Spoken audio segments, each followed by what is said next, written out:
Hey, what's up, everybody? This is Charles. I want to welcome you to our new show called Money in Sports.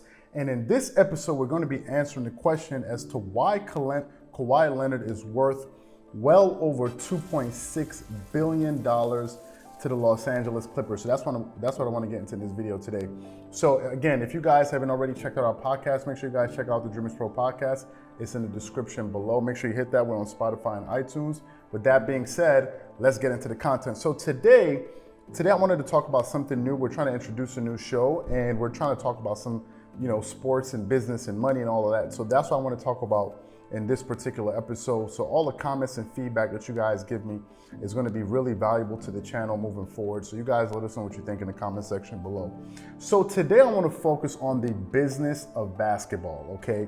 And I got a lot of things I want to get into in no particular order, but let me just get straight into it. So you guys know that not too long ago, a few years ago, actually the Los Angeles Clippers were bought by, the former CEO of Microsoft Computers and Steve Ballmer. Now, Steve Ballmer was the CEO for the company for quite a bit of time, and he was handpicked by Bill Gates to run the company after his departure. And he was one of the early employees of the company. I think he was probably employee number 16 or so, one of the early employees. And currently he's the biggest stakeholder in the company, meaning he hadn't sold all of his shares. So he is worth well above $55 billion as we're doing this video in 2020. So he, coming into the sport of basketball, he had all the money to really play. Now, he himself has said that he's always been a really big fan of basketball, and he was always waiting for the opportunity to be able to participate in the NBA as an owner. So a number of years back with the Donald Sterling, all of us remember the infamous statements made by the former owner of the Los Angeles Clippers, Donald Sterling, all of the disparaging remarks he had against blacks, African Americans, and Magic Johnson in particular. And he was recorded in a conversation that he was having with one of his mistresses, I believe, unbeknownst to him, and the audio came out, and it just created a firestorm all throughout the NBA. So he was forced to sell his team, and Adam Silver, the current commissioner of the NBA, was the one that sort of helmed that entire process, forcing him to sell the team. And at the time, there were a number of bidders, willing to bid for the team. But Steve Ballmer, being by far the richest owner in all of the NBA as far as owners, he was able to purchase the team for an estimated $2 billion back then. And when they saw that the Clippers were able to sell for $2 billion, it automatically raised the net worth of all the other teams around the NBA. And to just really crystallize that point, up until then, the two major big cash cows as far as net worth teams in the NBA had always been the New York Knicks, the Boston Celtics, and of course the Los Angeles Lakers. So with the purchase of that team, it was really eye-opening to let to really let the league know that their teams that actually have a really high valuation. And due to that purchase, it actually ballooned the net worth of Michael Jordan, which ended up pushing him over the billionaire status. And now Michael Jordan is worth well over $2 billion, I believe. So Steve Ballmer came into the league wanting to make a splash, and he was willing to put his money where his mouth was, literally buying the team for $2 billion. Now, if you listen to him talk about the purchase of the team, the Los Angeles Clippers, you'll understand that he was able to get it at pretty much at a bargain. So before I go any further, just take a listen to this audio of him talking about him purchasing the Clippers. Well, we want to compete for NBA championships. It's great to win 50 plus games a year.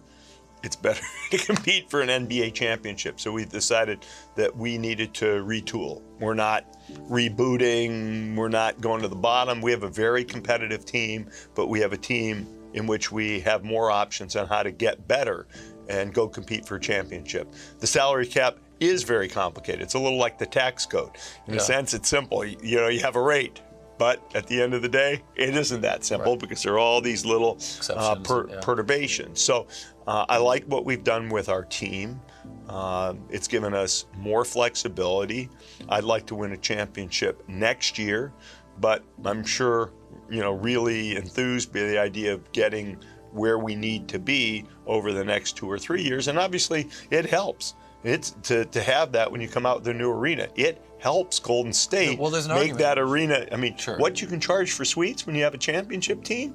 I mean, I'm not saying I'm doing it for the business purpose. On the other hand, a championship floats all boats economically.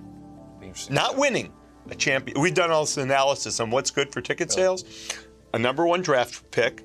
I don't actually want to get that unless we're lucky. I don't want to be that bad to have a high probability, but a number one draft pick helps. An NBA championship has a halo effect that lasts tens of years. Interesting. Not one or two, and I think that's good for morale. It's what we want, but parenthetically, it's good for business too. Now, if you hear, it seemed like still Steve Ballmer understood all the financials going into this purchase, but he seemed to understand the business of basketball, which is what I want to get into, and I'm going to bring all of that back to Kawhi Leonard in just a moment. Now, not too long ago, just to backtrack for a moment, Steve Ballmer ended up buying the Forum for $400 million, clearing a new sort of pathway to having their own arena. Now, currently, the Clippers share the Staples Center with the big brother, the Los Angeles Lakers, and they're the ones using that arena. And they're just sort of renting it, to have their games. But we all know that the Staples belongs to the Lakers. Now, if all of you may not be aware of this, but arenas generate money from a plethora of different ways, which I'm going to get into right now. The first way arenas generate money, especially if we're talking about a sports team, obviously the revenues that they generate from their sports team. This is ticket sales, suite sales, of course there you can buy paraphernalia, apparel, and all of these different things.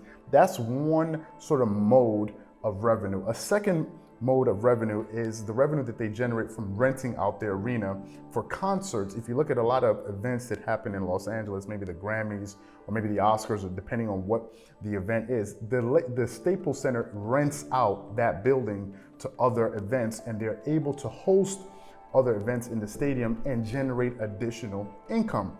To bring it back to a more, let's say, personal level, if you go to a hotel, hotels generate revenue from a number of different ways, but the main three ways that a hotel makes money is number one, rooms. This is the amount of rooms that a hotel has. So the more rooms a hotel has, the more revenue they make. Number two, another major revenue point in a hotel is a conference center.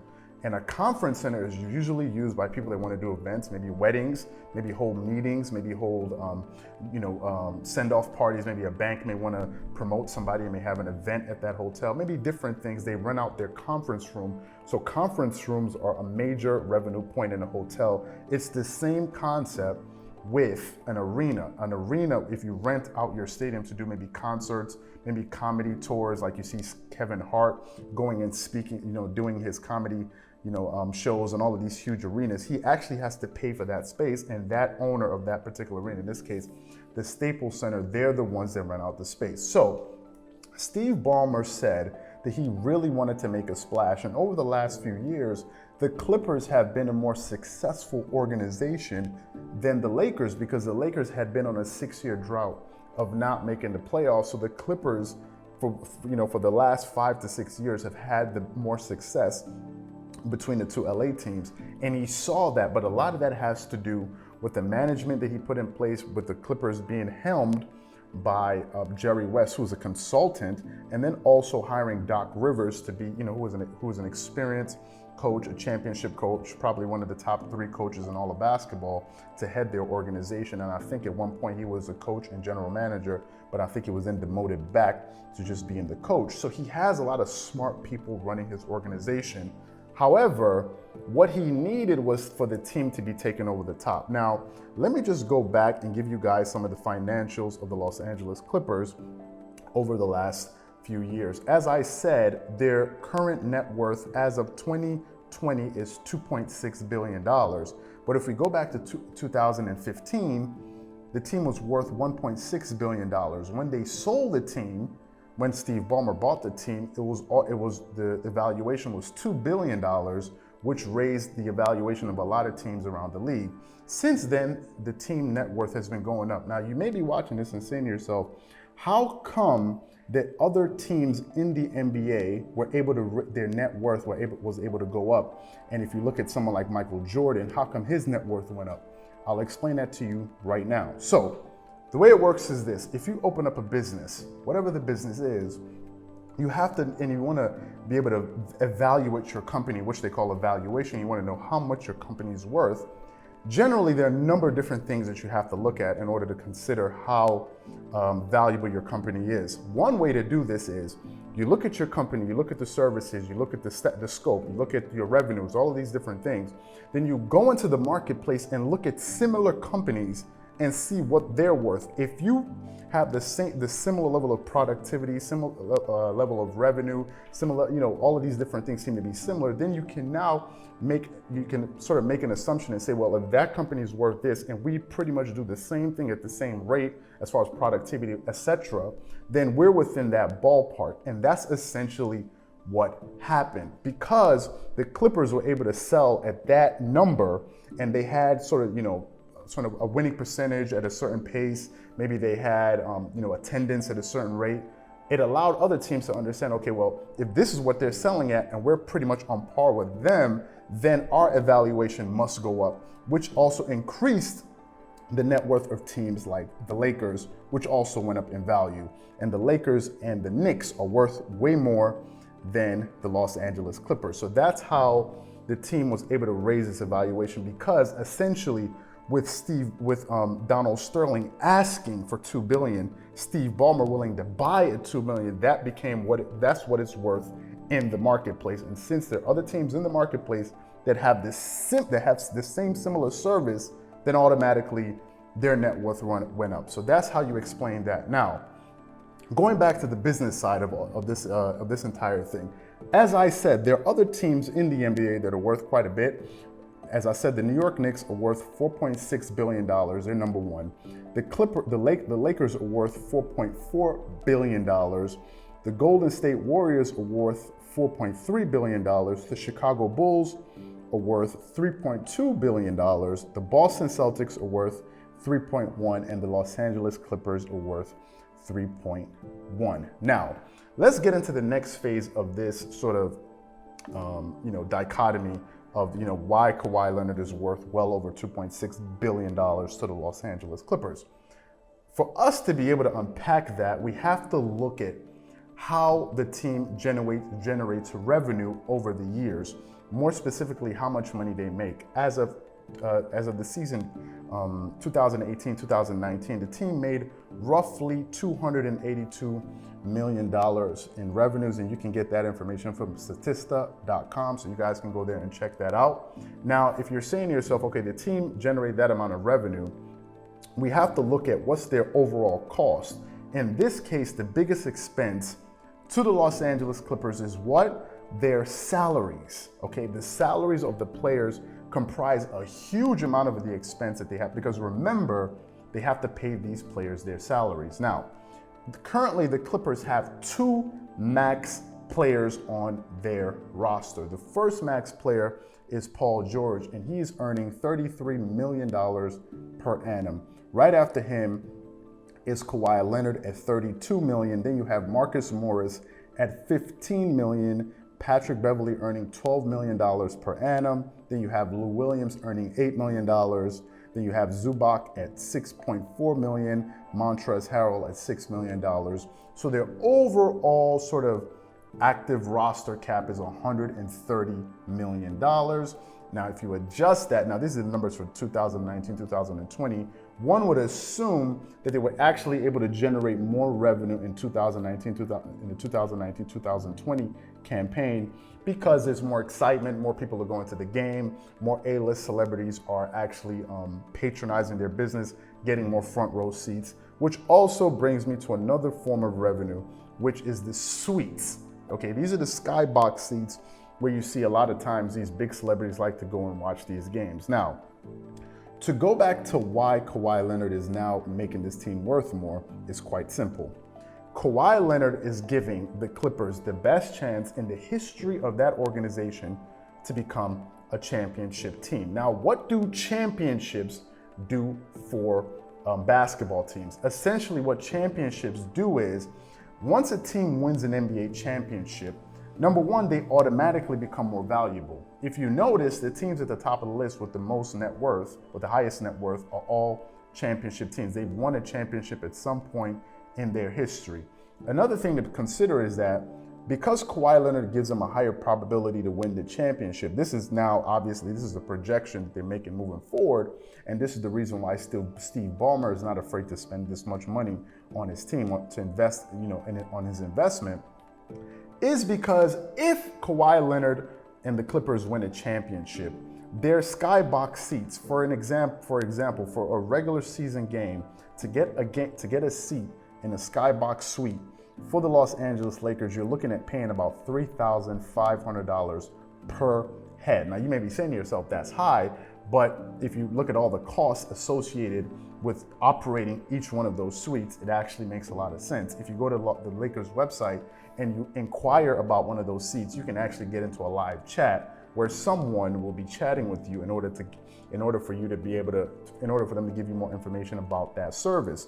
So once a team wins championships, they automatically become more valuable. Another thing that's worth considering that Kawhi Leonard is bringing, which is a premium, and it's something that the Clippers have never had, because by far he is the most decorated Clipper they've ever had in their organization, is the fact that with him coming to play for the Clippers, it brings them more eyeballs. It brings them more attention because of the fan base, which also will impact the TV deals that they have. Now, currently they're running a TV deal with, I believe, Fox Sports, and Fox Sports pays the Clippers $50 million per annum. One would assume that in the future, if the Clippers end up becoming a championship organization, they will be able to attract more lucrative deals, or when the renegotiations are up with Fox Sports, they will be able to renegotiate a bigger number with them. And these are all of the things that Kawhi Leonard brings to the Clippers as far as the financial aspect of it. So when you look at his salary at $33 million, you realize it's a drop in the bucket. And with Steve Ballmer purchasing this new stadium and them having their own arena, this can now further allow them to host their own concerts. They don't have to do any revenue splits with the Lakers anymore. They have their own venue where they can now customize the way they want, that's suitable for their fan base. And at the center of all of this is Kawhi. If any of you guys are watching this video don't understand the significance of having a superstar who can generate interest in an organization and get butts to fill up the seats, then you guys don't really understand the business of how sports work. This is the reason why Kawhi Leonard was so coveted by the Clippers over the last off season. So that's basically the reason why Kawhi Leonard is worth well over $2.6 billion to the Clippers. And if that organization manages to win a championship, I will pretty much guarantee you that their revenues are going to go up. And number two, their net worth, their valuation is going to go up as well. And Steve Ballmer, being a businessman, I think if he invests $2 billion into the Clippers, he's already making up most of his money now, because the team is now worth $2.6 billion. So if he sold the team, he would be at a loss at 1.4, but I think he's playing the long game. And that's the reason why he's so aggressive, understanding that in the future, looking at the New York Knicks and others, there's a good chance that he may be able to double or triple his money, or maybe he may just hold on long term, because again, he's worth well over $55 billion as we're currently speaking. So once again, if you guys enjoyed this video, this new show called Money in Sports, please let me know what you think in the comment section below. Don't forget to hit the like button and subscribe to the channel. And also don't forget to check out our podcast, the Dreamerspro Podcast. It's in the description below. Once again, this is Charles here, and Money in Sports. Have a great day. Peace.